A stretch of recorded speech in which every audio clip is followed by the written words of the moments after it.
100 দিনের কাজের টাকা আমরা দিয়েছি, তাই বিজেপিকে একটাও ভোট নয়।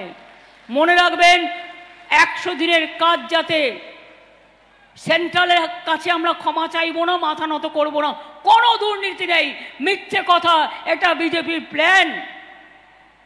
ওরা দাঙ্গা তৈরি করে সবাইকে চোর বলে, আর নিজেরা জগৎ বিখ্যাত চোর। সারা পৃথিবী বলছে লজ্জা লজ্জা লজ্জা, যেভাবে ভারতবর্ষে ইলেকশন চলছে।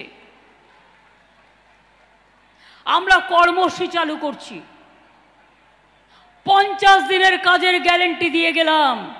জব কার্ড হোল্ডাররা কাজ পাবেন, টাকাও বাংলার সরকার দেবে। তাতে 50 দিনের জায়গায় যদি কেউ 60 দিন করেন, দরকার হলে সেও পাবে, তার ডাইরেক্ট তার অ্যাকাউন্টে ডাইরেক্ট যাবে।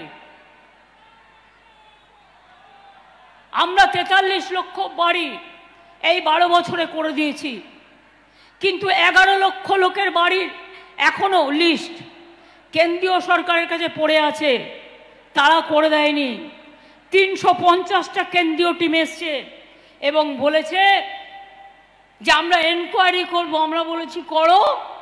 এনকোয়ারি করেছে, মিটিং করেছে, রিপোর্ট চেয়েছে, সব করেছি, কিন্তু ইলেকশনের আগে ফোন করে বলছে আমাদের দেওয়া লিস্ট নিয়ে, ফোন নাম্বার নিয়ে, आप फिर अप्लाई कीजिए, आपको बाद में देंगे। আমি বলি আপনার দেওয়ার দরকার নেই, বাংলার মানুষ মাথা নত করে না। আমরা এই বছরের ডিসেম্বর মাসের মধ্যে 11 লক্ষ মানুষের বাড়ির প্রথম কিস্তি এবং আরও 3-4 মাসের মধ্যে দ্বিতীয় কিস্তি, মোট 1,20,000 টাকা করে দিয়ে দেবো।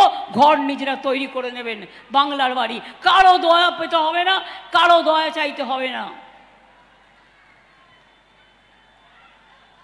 খড়গপুর টাউনের মানুষ দীর্ঘদিন অধিকার পায়নি, জমির সমস্যা ছিল লক্ষ লক্ষ লোকের, আমি সমাধান করে দিয়েছি। তাজপুরে গভীর বন্দর হচ্ছে, 25,000 ছেলে মেয়ে চাকরি হবে। খড়গপুরে বিদ্যাসাগর পার্কে অনেক চাকরি হচ্ছে, অনেক চাকরি আগামী দিনও হবে।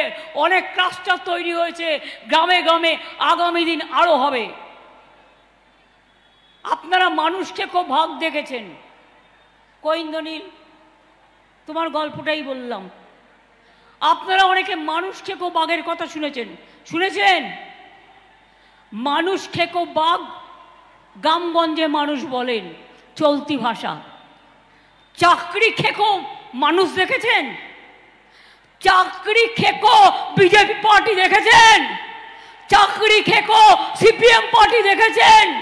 চাকরি খেকো রামবাম সাম দেখেছেন? 26,000 ছেলে মেয়ের চাকরি কেড়ে নিয়ে বলছে 4 সপ্তাহের মধ্যে টাকা ফেরত দাও 12% সুদে। আমি যদি বলি যারাই অর্ডার দিচ্ছেন, আপনি অর্ডার দিতেই পারেন, আপনার নাম আমি করব না, কিন্তু বিচারের যে রায়টা সম্বন্ধে বলবো, তার যদি আজকে সারা জীবনে সব কিছু চলে যায় আর তাকে যদি বলা হয় আপনি আপনার চাকরির সব টাকা ফেরত দিন, আপনি নিজে ফেরত দিতে পারবেন তো?